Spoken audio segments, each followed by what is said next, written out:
Hello mga kaigo! Welcome po sa ating YouTube channel na Criminology Talks.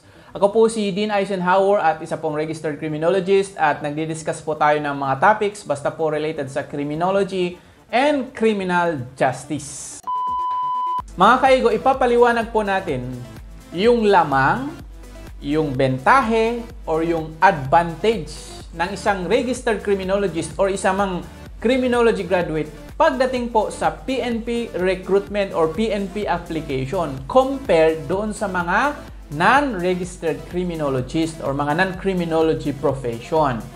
At sa dulo ng video na ito, magbibigay din ako ng pinaka-weakness ng isang registered criminologist or crim graduate pagdating po sa PNP application na lamang naman yung ibang PNP profession. Kung meron tayong lamang, meron din silang lamang kontra sa atin pagdating sa PNP application. So, at the end of the video po yan. Siyempre mga kaigo, ang unang-unang lamang natin sa mga hindi criminology is exempted po tayo sa PNP entrance examination. Tandaan mga kaigo, ang nagkakandak po ng PNP entrance examination ay yung NAPOLCOM, National Police Commission, or tinatawag din itong NAPOLCOM Entrance Examination. Kung tayo pong mga registered criminologist, kayo mga future registered criminologist, hindi po natin kailangan mag-take ng exam na yan. Kasi nga exempted na tayo. Ang nag-e-exam lang dyan is yung mga wala pang eligibility na pumasok sa gobyerno. Kasi sabi ng batas, RA 11131 mga kaigo is, registered criminologists are considered civil service eligible. Diba? Nasa batas baga kasi na kung gusto mong magtrabaho sa gobyerno, dapat civil service eligible ka. Okay ho? Andito po sa RA 11131 ang sinasabi natin. Andito po siya sa Section 34, Article 5, Section 34 ng RA 11131. Basahin natin. All registered criminologists shall be exempt. Yan, diba? Shall. Hindi may, shall. Exempt from taking any other entrance or qualifying government or civil service examination.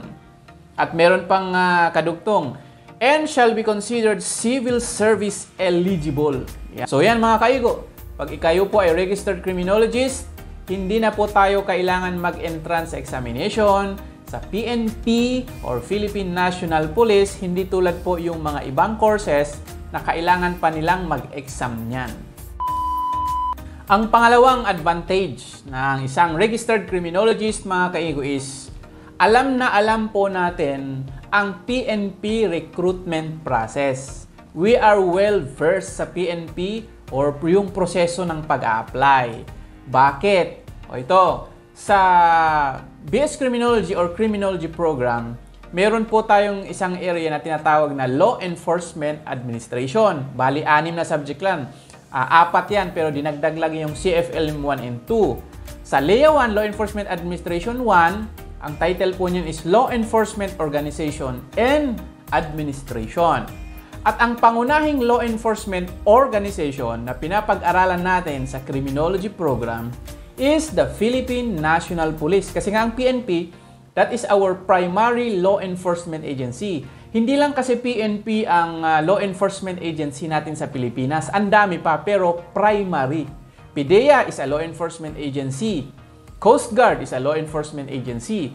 At doon sa LEA 1, pinapag-aralan natin ang PNP. Andyan yung PNP history, PNP ranks, okay? At kasali po dyan yung tinatawag na PNP recruitment process. Kaya nga alam natin kung ano ay yung mga examination na pagdadaanan pag tayo po ay nag-apply sa PNP. So, andyan po yung initial interview, andyan yung physical agility test, andyan yung neuro exam, meron pa tayong medical, meron pa yan final interview, and pwede ka nang makapasok.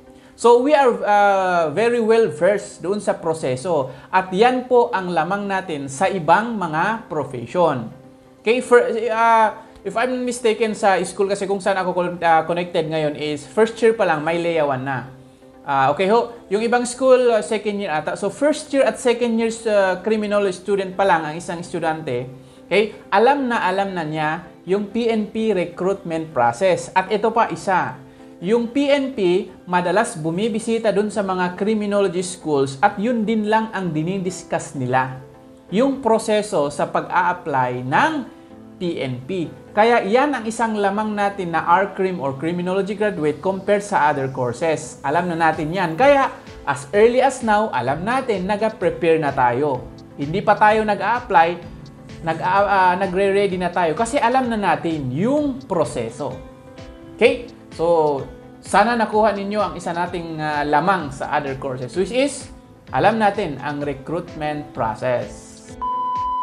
At ang pangatlo na bentahin natin mga criminology graduate or RCrim is, we are physically prepared.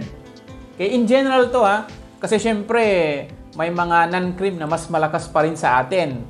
Okay, hindi naman natin yan maiwasan. Pero what I'm telling na we are physically prepared at ginawa ko yan na bentahi is, tandaan, sa criminology program, mandated po ang Reserve Officer Training Corps or ROTC. At kasali po talaga ang physical activities sa ROTC. Okay, andyan yung mga marching, minsan pa nga nagja-jogging, andyan yung mga push-up na pinapagawa which will straighten your body, your endurance. Okay, tandaan, sa PNP recruitment process, kasali po ang physical agility.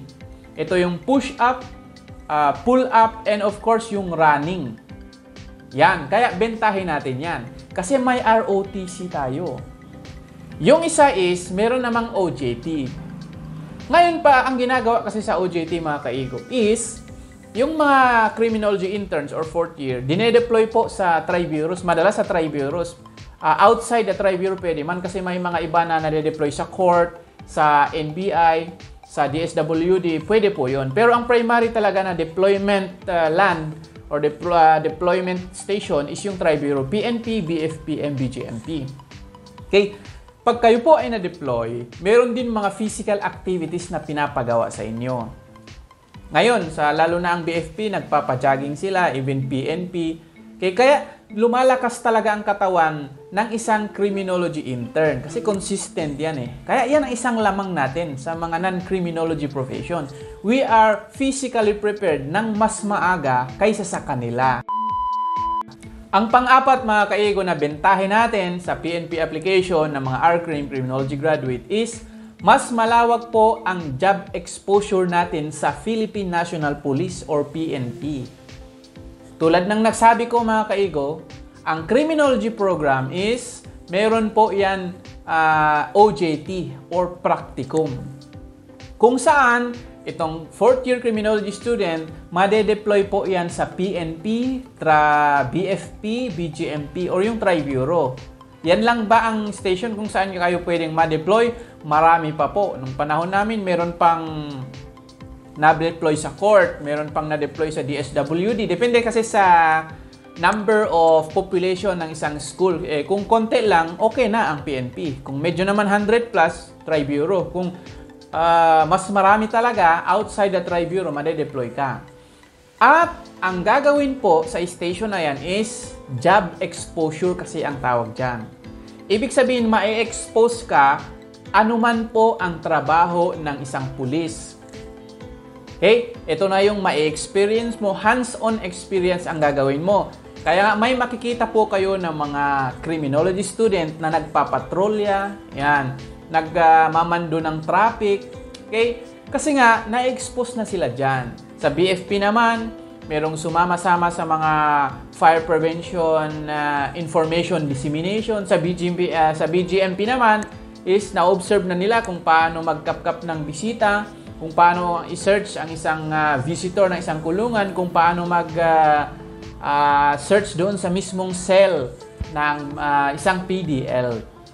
Bakit ko nasabing bentahe yan, mga kaigo? Siyempre, more knowledgeable ang mga RCrim pagdating sa trabaho ng PNP. I hope you get that. Kaya, alam na, pagdating sa PNP application, meron na silang knowledge pagdating sa anuman ang gagawin nila. Parang advanced knowledge na sila, parang advanced knowledge para sa kanila at pwede nilang magamit yan sa PNP recruitment. Parang ang mga RCrim kasi dahil sa job exposure na yan, ang mga R-Crim or Crim graduate is they are one step ahead doon sa mga ibang aplikante na hindi naman registered criminologist. Kaya napakaganda po talaga na ikaw po ay isang registered criminologist pagdating po sa PNP application. At ito mga kaigo, isa po sa primary weakness ng isang crim graduate or registered criminologist is mahina pong sumagot sa interview.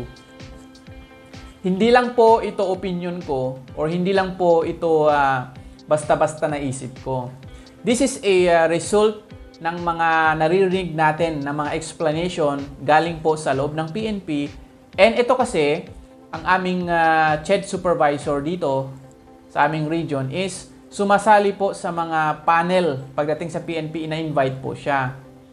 At pag ito daw po ay isang registered criminologist, hindi po talaga tumatapa ang sagot nila. Kumbaga, hindi nila ma-express ang sarili nila, lalong-lalo na kapag English. At sinabi din sa kanya ng isang regional director na nakikiusap sa mga deans na i-improve sana yung parang communication skills ng ating mga criminology graduate. Kung paano sila yan kasi ang bentahin ng mga LET, di ba? Pag mga LET passers talagang magaling magsalita, yan ang lamang nila sa atin. So, ano ang lesson doon?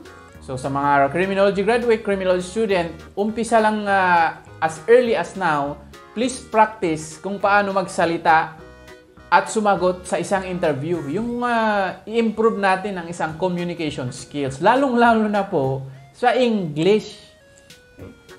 Alam mo, pag pina-recite mo ang isang criminology student, pagdating sa English, hindi niya nahihirapan talaga eh.